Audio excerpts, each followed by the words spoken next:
இருக்கான் இவன். படிக்கிறேன்னு சொல்லிட்டு விளையாண்டுட்டா இருக்க. இரு வரேன். ஐயோ, இவன் வேற வராளா?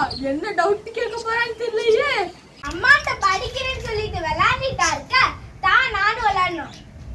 நான் விளையாடல, நான் படிச்சிட்டு இருக்கேன். பொய்யே. உண்மையாவே நான் படிக்கிறேன். என்ன படிக்கிறானா?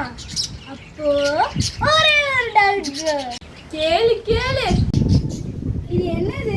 இதை வச்சு நீ எப்படி படிப்ப? இது பேர் தான் ஹெக்ஸிஸ். இதில் தான் நாங்கள் படிக்க வேண்டிய 1 மார்க்ஸ் கொஸ்டின் ஆன்சர்ஸ் பேராகிராஃப்லாம் இருக்குது. இதெல்லாம் சேவ் பண்ணியிருப்பாங்க. இதை எப்படி நான் யூஸ் பண்ணி படிப்பேன்? எனக்கு ஒன்றுமே புரியலையே. இதோ இதுதான் ஆன் பண்ணுற பட்டன். இது F1, F2, F3, F4. இதை யூஸ் பண்ணி நாங்கள் ஒரு ஃபோல்டரை க்ளோஸ் பண்ணலாம்.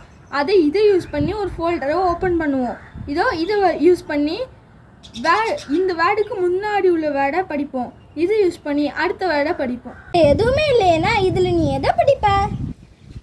இதை ஆன் பண்ணோன்னா இதில் பிரைலி லெட்டர்ஸ்லாம் வரும். அதை வச்சு தான் நாங்கள் படிப்போம். அப்படியா? ஆனால் வந்துட்டு தான் பிரைலி புக்ஸ் இருக்குல்ல, இது இருக்கு. பிரைல் புக்ஸில் வந்து நாங்கள் அதை டச் பண்ணி ரீட் பண்ணும்போது புள்ளிலாம் அழிஞ்சிடும். அதே நாங்கள் இதில் டச் பண்ணி ரீட் பண்ணும்போது ஒரு புள்ளியும் அழியாது. Wow, super.